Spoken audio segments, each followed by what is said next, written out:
Hello everyone, welcome to my YouTube channel ख्वाबों के पंख। यदि आप मेरे चैनल पर नए हैं तो please like share and subscribe my channel. साथ में बेल आइकन को भी प्रेस कर लीजिए ताकि आपको आने वाले वीडियोस का नोटिफिकेशन मिलता रहे। चलिए, हम इस वीडियो में बात करने जा रहे हैं कि नारी का अपमान क्यों नहीं करना चाहिए। नारी का अपमान सबसे बड़ा पाप क्यों माना गया है। शास्त्रों पुराणों में बताया गया है कि मनुष्य धरती पर रहकर जो भी अच्छे या बुरे कर्म करते हैं, उन सभी कर्मों का लेखा-जोखा मृत्यु के बाद होता है और उसके अनुसार उन्हें सजा मिलती है। पुनर्जन्म के अनुसार उन्हें यातनाएं सहनी पड़ती हैं।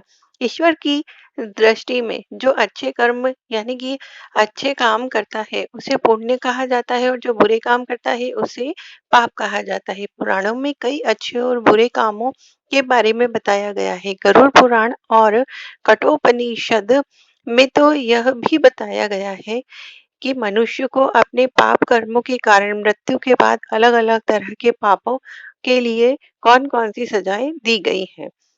गरुड़ पुराण में उल्लेख मिलता है कि मनुष्य धरती पर जो कुछ भी पाप करता है, उन सभी पापों की अलग-अलग सजा उसे बारी-बारी मिलती है और उसे भोगना पड़ता है। यदि हमें ये काम से बचना है कि हम पाप ना करें, तो इसके लिए पुराण में बताया गया है कि पर स्त्री पुरुष संबंध रखने वाले को लोहे की गर्म सलाखों को आलिंगन करवाया जाता है। जो पुरुष अपने गोत्र की स्त्री से संबंध बनाता है उसे नरक की यातना भोगकर लकड़बग्गा अथवा शाही के रूप में अन्य लेना अन्य जन्म लेना पड़ता है। कुंवारी अथवा अल्पायु कन्या से संबंध बनाने वाले को नरक की घोर यातना सहने के बाद अजगर योनि में आकर जन्म लेना पड़ता है। जो व्यक्ति काम भावना से पीड़ित होकर गुरु की पत्नी का मान भंग करता है, ऐसे व्यक्ति वर्षों तक नरक की यातना सहने के बाद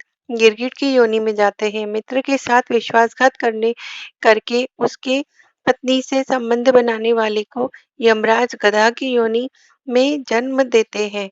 लेकिन व्यभिचारी और धोखा देने वाले से भी बड़ा एक पाप और है जिसकी कठोर सजा है कि महाभारत के समय एक व्यक्ति ने ऐसा पाप किया था, लेकिन याद आजकल बहुत से लोग ऐसे पाप करने लगे हैं। जानिए वह पाप क्या है, जिसकी सजा क्या है। भगवान श्री कृष्ण ने की दृष्टि से जो सबसे बड़ा पाप है वह है भ्रूण हत्या। महाभारत युद्ध समाप्त होने के बाद जब द्रोणाचार्य के पुत्र अश्वत्थामा ने उत्तरा के गर्भ में पल रहे बालक परीक्षित पर ब्रह्मास्त्र का प्रयोग करके उसकी हत्या कर दी, तब भगवान श्री कृष्ण उसके अधिकार उसको देखकर अधिक क्रोधित हुए थे। श्री कृष्ण ने उस समय की यह घोषणा कर दी थी कि अश्वत्थामा का पाप सबसे बड़ा पाप है क्योंकि उसने एक अजन्मे बालक की हत्या की थी।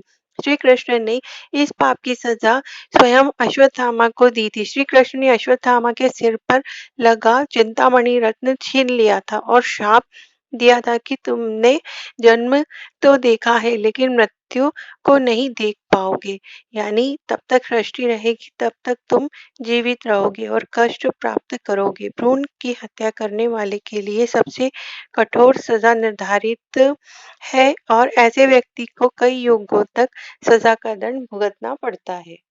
हम अपने जीवन में कई तरह के काम करते हैं जिसमें हमें कभी अच्छा फल प्राप्त होता है और कभी बुरा फल प्राप्त होता है। अगर आपने इन स्त्रियों का अपमान किया तो आपके द्वारा किए गए हर पुण्य काम बेकार हो जाएंगे।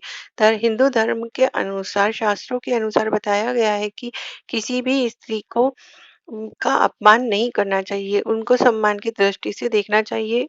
साथ ही इसी तरह व्यवहार करना चाहिए जिससे आपके ऊपर देवी देवताओं का आशीर्वाद बना रहे। यदि हम किसी स्त्री का अपमान करते हैं तो हमारे किए हुए पुण्य जो हैं वो पाप में बदल जाते हैं। तुलसीदास जी ने कहा है कि जिस जगह पर स्त्रियों को पूजा जाता है वहां पर देवताओं का वास होता है, वही जहां पर स्त्रियों को का अपमान किया जाता है वहां पर गरीबी आती है। इसलिए स्त्रियों का सम्मान क- करना चाहिए।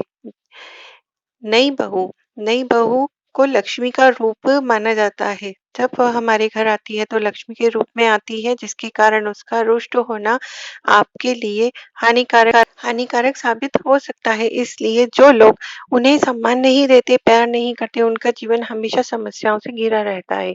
दूसरा, बड़े भाई की पत्नी को माँ के समान दर्जा दिया गया है। उन्हें माँ ही समझा जाता है।